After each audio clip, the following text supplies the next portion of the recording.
the millennials, they get bored quickly, right? And what the article is suggesting is because they're more efficient.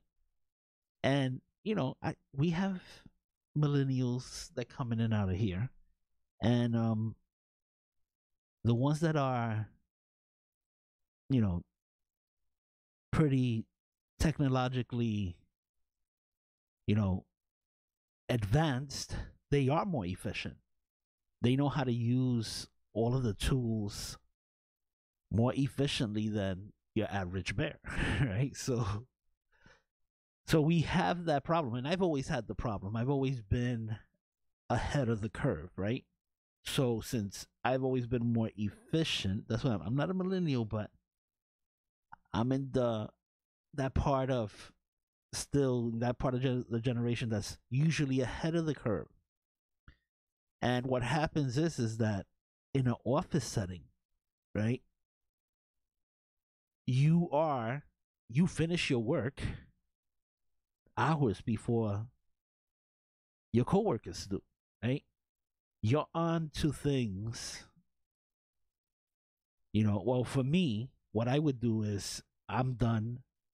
I would start on somebody else's job, right? So I would.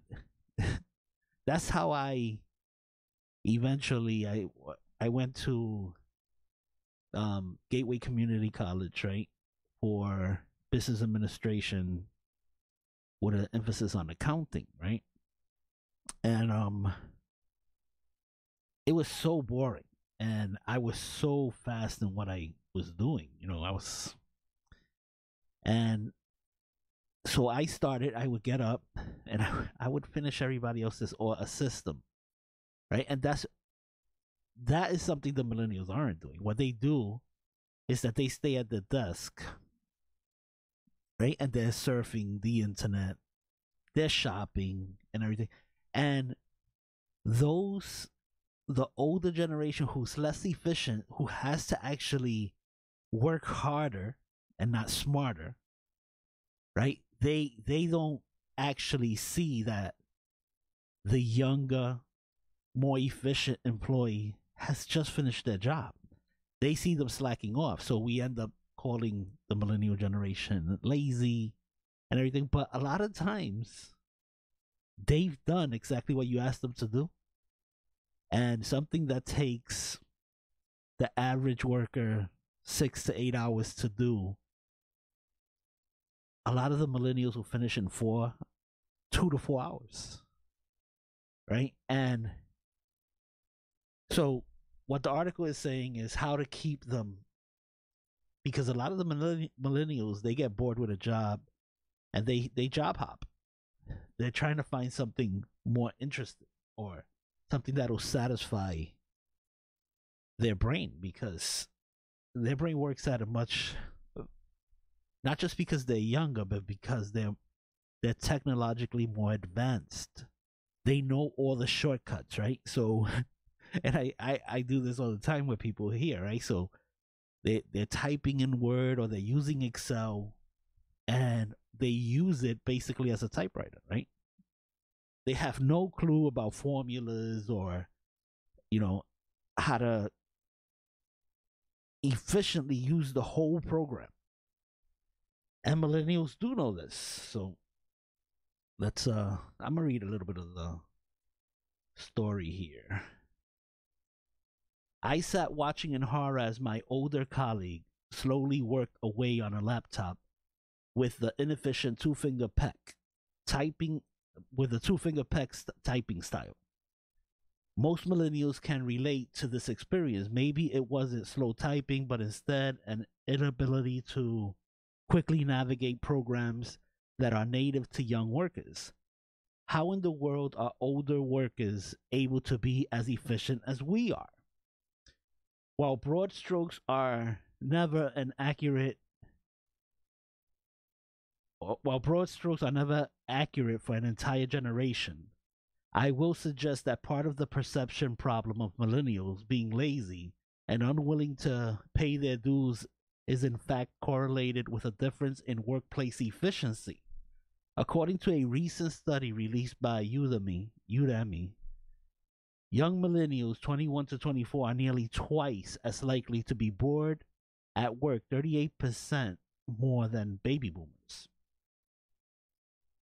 Right. So what this is basically saying is you got to find different ways to stimulate the millennials, right? And a lot of these millennials, I'm not going to read the whole article, but they said they'd rather get paid less and not be bored. So they'd rather make 40,000 and be stimulated by their job, enjoy their job, be happy at their job, than make 100,000 and be bored at their job. So this suggests actually what millennials love to do is actually learn new skills. So this article suggests that employers find ways of helping these millennials learn new skills and to actually use them on the job. Really good article. Really good article. All right, I'm going to play a little music. And hold on, let me get the music. So you're listening to breaking news, absolutely breaking the news with Harry, aka The Brave, on WNHH LP 103.5 FM, your home for community radio. Cold soul, you can blame it on the streets. Hard as concrete, all I see is blood stained white sheets. Say they somebody dying is bringing heat like the iron, and you ain't got that beef, still clapping, friggin' fine. All I hear is sirens. Pray I ain't taking another loss. Life came with a course, and we all pay it. Names engraved, claim the graves that we laying. They gon' tell you they love you, won't tell you when they was hating. And them saying niggas that's gon' fake it until they make it. The rest of us out here gon' get it, cause we gon' take it. Don't tell me what you got, tell me how you got it. That ain't the life you live, so how you figure you bought it. I'ma be real till I die. You say the same and I doubt it. You let the hype gas you up. I'm hot regardless without it. Never been the type to brag, but I got this in the bag. And I'm trying, boy, to up for it. I just never had. Give my dad a bigger crib, mama better way to live. My sister's the comfortability of not needing these niggas. Build me a house up on the mountain and some issues. Make it see through just to walk around but naked in that if I deserve it. All the time I put in, hustling and grinding for ends, can't tell me I don't deserve it. All the time I put in, hustling and grinding for ends, can't tell me I don't deserve it. For every time I fought tears, feeling alone all these years, fighting and facing my fears, can't tell me I don't deserve it. For all the time I fought tears, feeling alone all these years, fighting and facing my fears, can't tell me I don't deserve it. For every night I stayed up with a pain in my gut, cold wind in my strut, don't know where I'm going, but I'm going and I ain't looking back. Could only blame myself, thinking only if I could've took it back. I've been stupid, I've been foolish, but I'm growing, show improvement. If I got something to prove, then I'm proving it to myself. Then no matter how hard it get, I'ma play the cards that I dealt. Go hard for what I felt, but I'm feeling like killing everything in my path. Don't nothing last too long, even the pain stay strong till I'm under the grave and gone. Gotta get All right, you're listening to Breaking News with Harry, aka The Brave. All right, so let's move on to another headline here. Texas says it found 95,000 non-citizens on voter rolls and 58,000 have voted. This is for the people who say there's no voter fraud, that there's no illegals voting. Even though I know here in New Haven, I know of people who have. So, just saying, right? I know people are sensitive to this subject, right? Well, not really sensitive because Democrats don't care.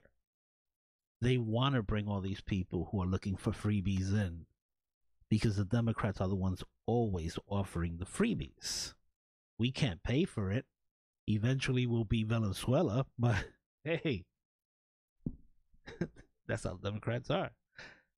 Texas Attorney General Ken Paxton announced Friday the state, okay, kind of hard to read from here, but bear with me. The state has discovered 95,000 non-citizens on the voter rolls going back to 1996, 58,000 of whom have voted in at least one Texas election. An announcement likely to raise fresh concerns about the prospect of voter fraud. Texas has some of the toughest voter ID laws in the nation and has been one of the main battlegrounds in the Republican-led fight against alleged voter fraud. The office in a statement said that 33 people were prosecuted for voter fraud last year, and 97 were prosecuted between 2005 and 17. There are 16 million people in Texas registered to vote. All right, so there you go. So if you have a close election, right? Who knows, right? And nobody cares. And once you declare somebody a winner, nobody's gonna take it away from them. So that's what's going on. And imagine Texas has some of the toughest voter laws, right? So voter ID and everything. You have California, who passed a law that basically said if you get a driver's license, you're automatically registered to vote. It doesn't bother to check whether you're a legal citizen or not. You get a license, you're registered to vote. You think nobody's voting in California illegally? Come on. See, this is the thing. And I get it. Democrats they would rather that the country die a slow death, right? I get it. Right? But and this is the thing. Rome fell for the same reasons we're gonna fall, right? And the Democrats are willing to do that, and I get it. They want an express train to Venezuela, right? But the Democrats think they're gonna solve the socialism issue, right? Every time I point out, oh, it doesn't work. Look at Venezuela. Look at Cuba. Look at blah blah blah blah blah. They go, yeah, but it isn't instituted correctly. Democrats are either naive, ignorant, or just stupid when it comes to socialism. All right, let's move on to the next article. Van Jones. This is Van Jones, a former Barack Obama advisor. I think one of his SARs. I think he was the environmental SAR with Barack Hussein Obama. Oh my God, you said his middle name. Yeah, I did. Palm Springs, California. Prominent liberal Democrats oppose 2018's criminal justice reform, and CNN progressive commentator Van Jones thinks he knows why. Presidential hopefuls Senator Kamala Harris and Cory Booker joined Senator Dick Durbin and Representative John Lewis and Sheila Jackson Lee on a May 2017 letter calling the First Steps Act a step backwards. Right? So, you have to say to yourself, hold on. Are these people against criminal reform? Are they really? If Barack had passed it, would they be for it? Yeah, they would. Right? It's that simple. These guys are hypocritical. And they're willing to make the population suffer. Americans suffer. People in their districts suffer. Just not to agree with the president, Donald J. Trump. I think publicly, this is Van Jones, I think publicly they were saying it doesn't go far enough, Jones said in a video played at the Winter Koch seminar Sunday morning. I think privately they just didn't want Trump to have a victory. And that's the truth. See, that's the plain truth. And this is the reason why they won't build a wall, a substantial barrier like Chuck Schumer was asking for in 2012, a substantial barrier. Right? So this is why they're against it now. Nancy Pelosi, who voted for a substantial barrier herself in the in the House of Representatives, now she's saying walls are immoral. Are you to believe that these people from 2012 have changed everything they believe about securing our borders? And just think about this. In 2011, Barack Obama actually knocks down the idea of a virtual fence. Remember, George Bush had been pushing for a virtual fence, and everybody was saying it won't work. A virtual fence won't keep anyone out. It just takes pictures of them as they come in. Right? So imagine that. Just imagine in your home, you have a virtual door. So when you get home today, go put a camera up, buy yourself a little drone or something so it flies around your house, and let's see if anybody walks into your house, right? Just leave your door open and don't worry about stopping them. Your camera will take a picture of them. Of course, they're American citizens, so they'd get arrested and they'd do time, right? If a illegal immigrant comes in, we take pictures of them, and then we give them the opportunity to fill out for asylum and do whatever they want. We set them up for 5 years while their court date comes up. But just think about that. In your home, take down your door. Take down your door and put up a virtual door. Let's see if it keeps people out. No, it won't keep anybody out. Somebody might come in, strangle you. Hey, the police will have a picture of him, but it's not going to stop them from strangling you.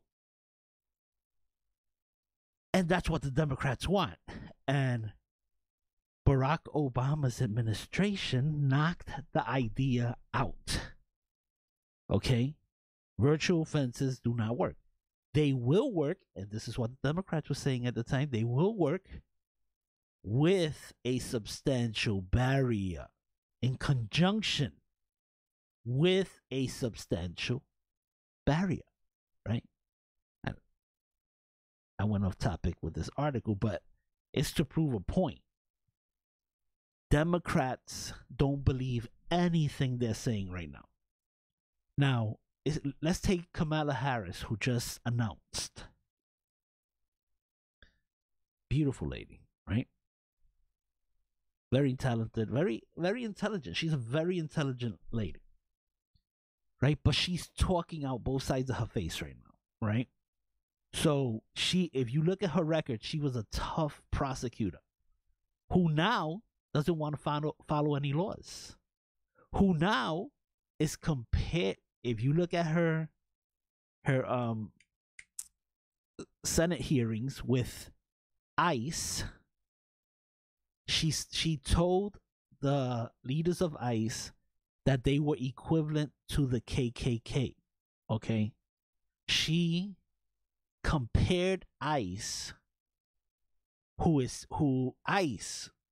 taking gangs off the streets, gangs that are killing and raping people. ICE, who they are part of law enforcement.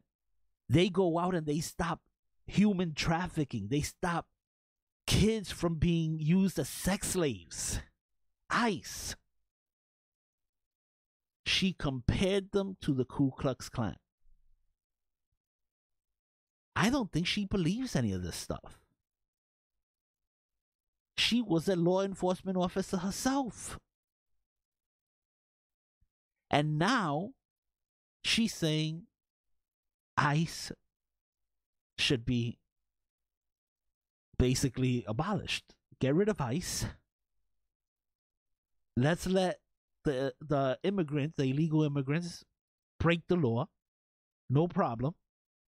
Do you believe that she believes this? The Democrats don't believe anything they're saying. They're just saying whatever contradicts what Trump is saying. See, so don't be fooled into any of this garbage. It's like she said in the town hall with CNN. She said she guarantees debt-free college. She guarantees Medicaid for all. How can she guarantee any of this? Look at President Trump right now, right? the media goes after everything he says. And if you remember when Trump was saying that he was going to cause a economic boom and manufacturing was going to come back, and the media was saying, tell us exactly how you're going to do it. And he's saying, don't worry, I'm going to do it. Go look at my economic plan on the website. No, tell us specifically. And Barack Obama is on tape saying, whoa, what? Does he have a magic wand or something? But Kamala Harris is allowed to say that she guarantees debt-free college. How? She guarantees Medicaid for all. How? How are we going to pay for this stuff? They refuse to ask her these questions because they know she has no answers to that.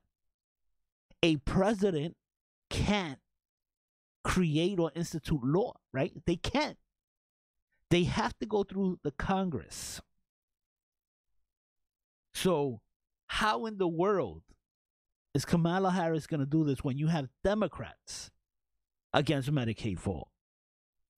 When you have Nancy Pelosi, who said Ocasio-Cortez just doesn't understand. Hillary Clinton, who said Bernie Sanders is crazy if he thinks we could just give stuff for free.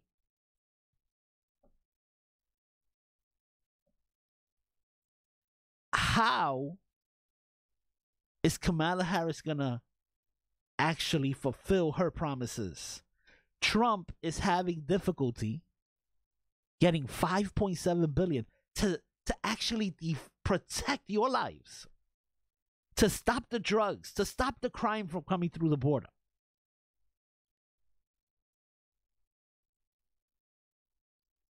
Kamala Harris is guaranteeing two new entitlements.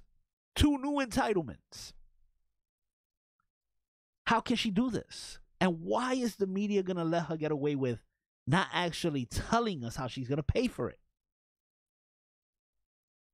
And how she's going to get Congress and how she's going to get the Senate and the House of Representatives to kumbaya and vote for her socialist package. See, this is the problem. The Democrats are now out there making promises they can't keep and making statements against their own statements.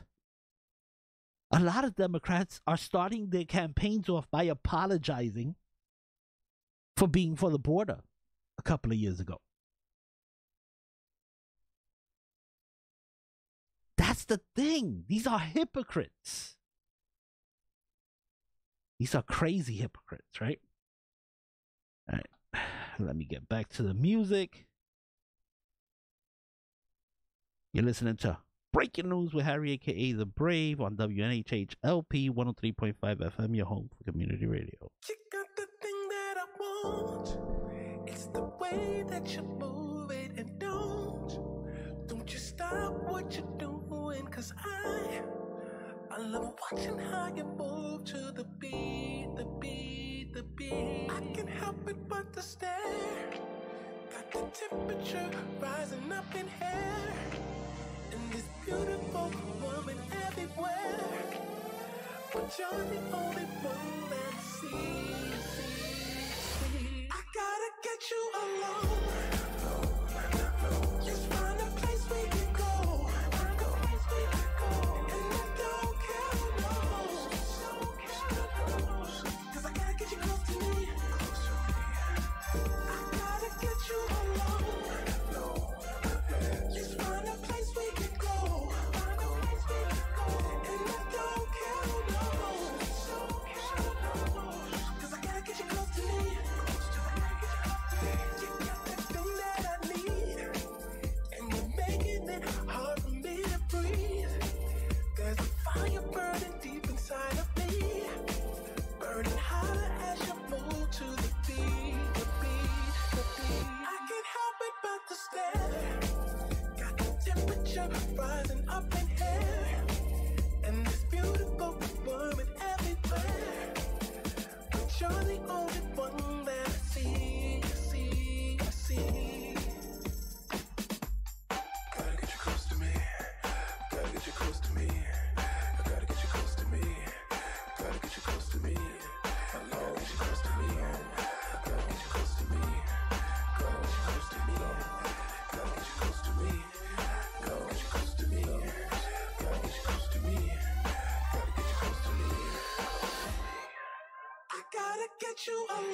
All right.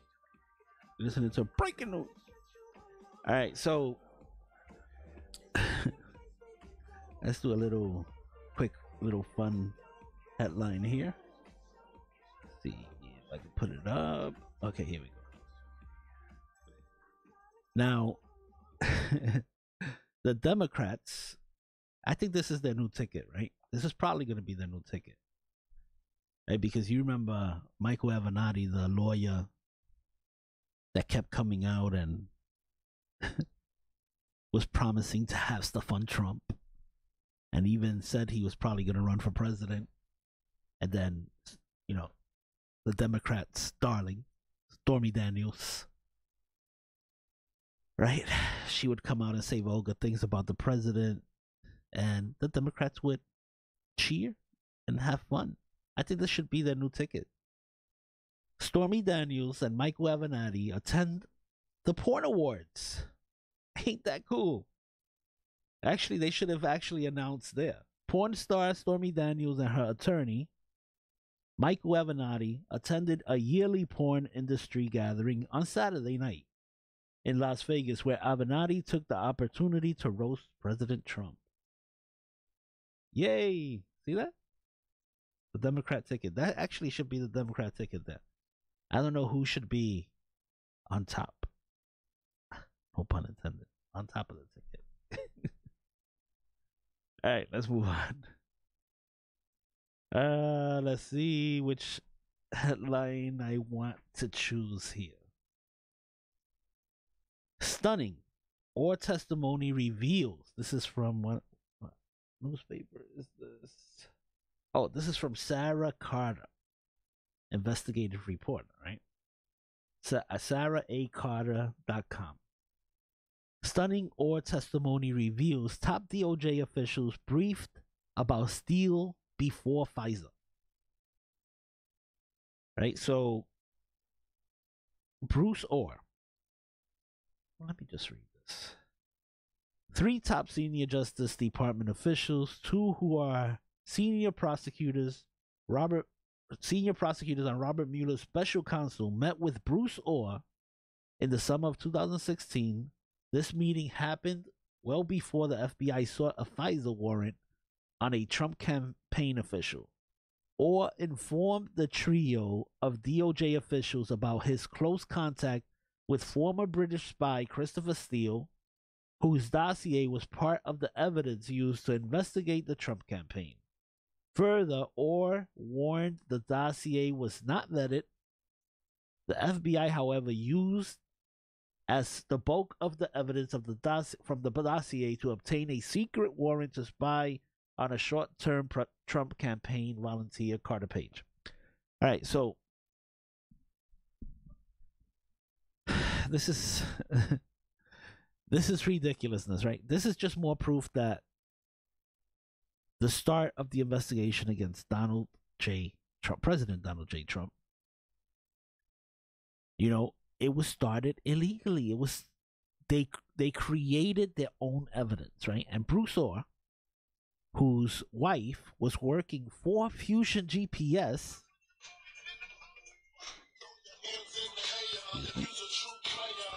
so Bruce Orr, whose wife was working for Fusion GPS, they were working for the firm hired by Hillary Clinton to get dirt on Donald Trump. So it means that they actually used opposition research to go after their opponents.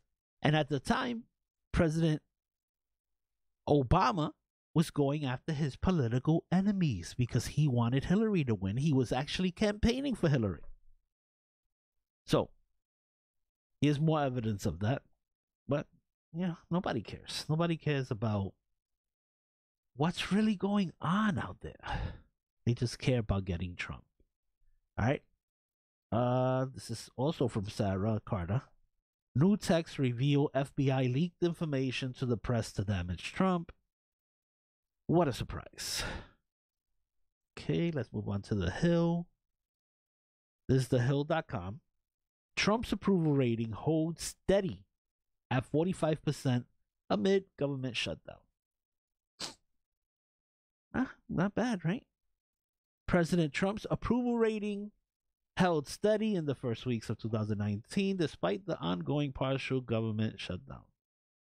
Right? And actually, polls just came out. I think it was the Pew Research poll, and Trump's base is more solid than ever, right? And also, you had another poll, the Harvard poll, that showed that Trump gained 19, or his support from Hispanics grew by 19% during the shutdown, right? So it shows you all Hispanics do not vote in a block. A lot of Hispanics want border security. I know a lot of Hispanics that want border security. And I know Hispanics who are afraid to admit that they're for Trump. Right? But those Hispanics are the ones who put him over the top in Florida. So here's the thing. You look at this, and yesterday, right, coming off the weekend, Trump decided to open the government. And the media has been out there making it a victory for Nancy Pelosi. So when I came in yesterday, the Democrats were gloating, right? Oh, Nancy Pelosi, she showed Trump. Joe Ugly in the Morning was saying that she walked him like a dog, right? And I guess, I let them gloat a little because they haven't had much to gloat about, right? If you remember in 2016, when Trump wins, it was like their favorite pet died. And they've been in mourning since 2016. Then the Kavanaugh, the Supreme Court hearings, the Senate hearings happened. And the Democrats were going crazy, and they were going to knock down Kavanaugh no matter what. And they so hyped. They started making up stories about him. You had people saying they were so drunk they couldn't walk, but they know he exposed himself. Then you had women actually making up stuff. And the Democrats, it didn't matter if they didn't have proof. You have to believe a woman. So, and then, Kavanaugh is sitting on the Supreme Court. Democrats are crying still. And I get it. I'm with you. So yesterday, I gave them that for the morning. You haven't had much to gloat about. By the way, I don't gloat and Trump's always winning. He's always winning. The only thing he hasn't been able to push through, look, he's kept every promise. And this is why Nancy Pelosi is fighting him on this last promise of border security and a wall. Right? Not because she doesn't believe in it. She voted for a substantial barrier. Just because they want to be able to say that Trump didn't keep one promise. How petty is that, right? But let me tell you how petty it is.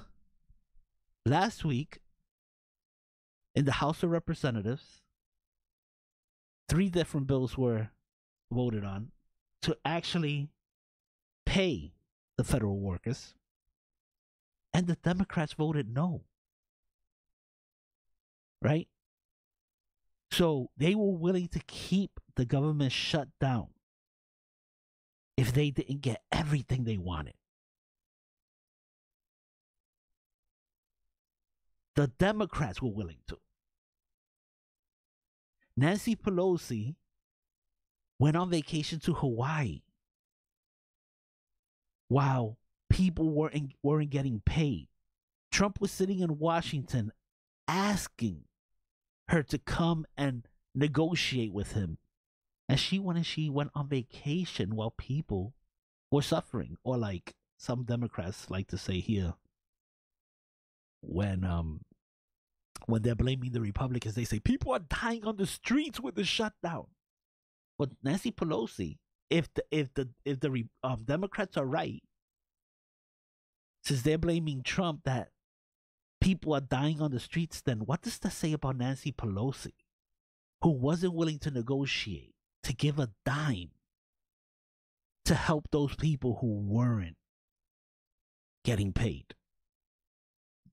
Right? And then you have in the Senate, Mitch McConnell and the Republicans try to vote on a bill to pay the Coast Guard. And Chuck Schumer blocked it.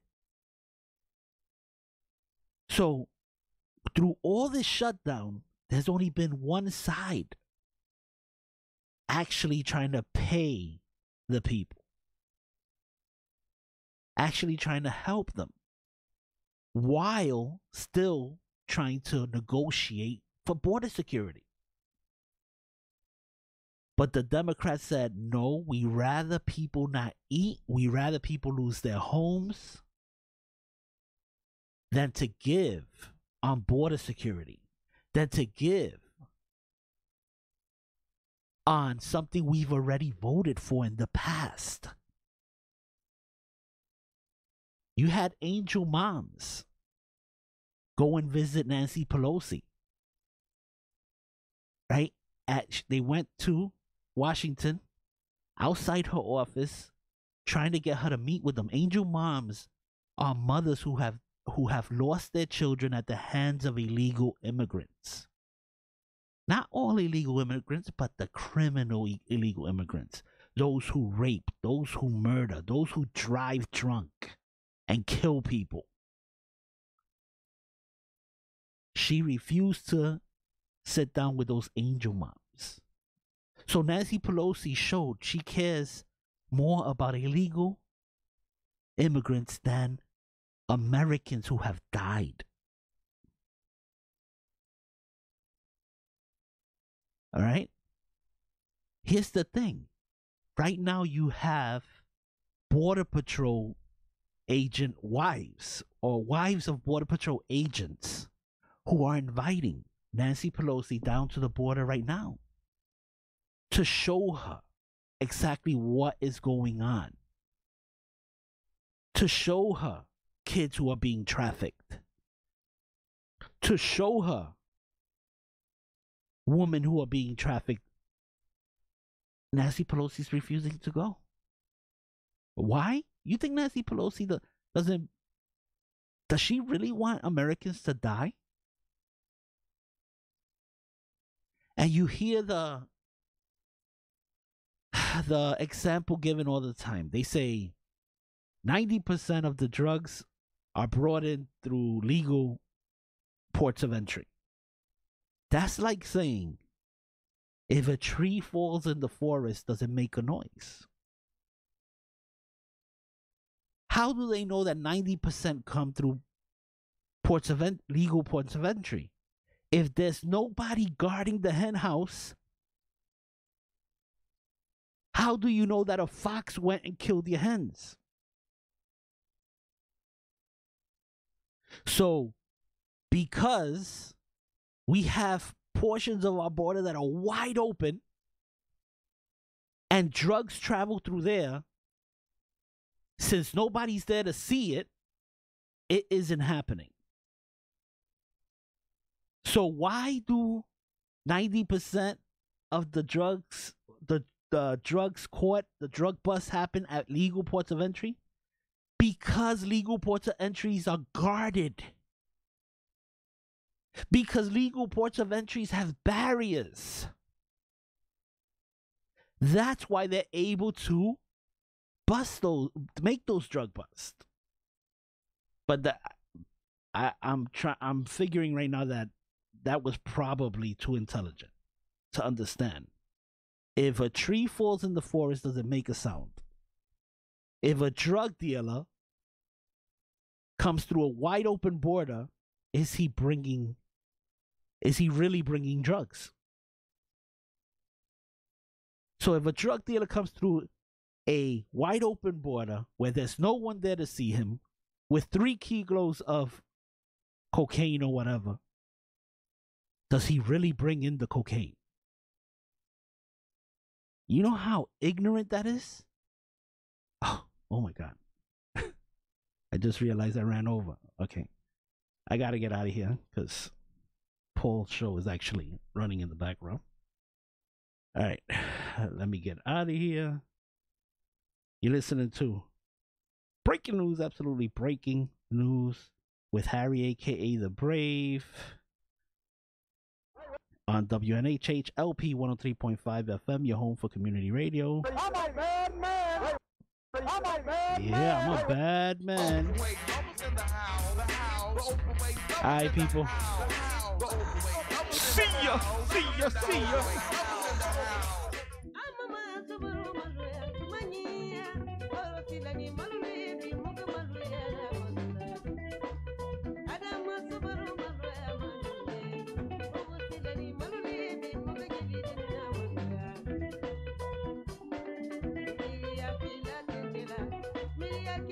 Adam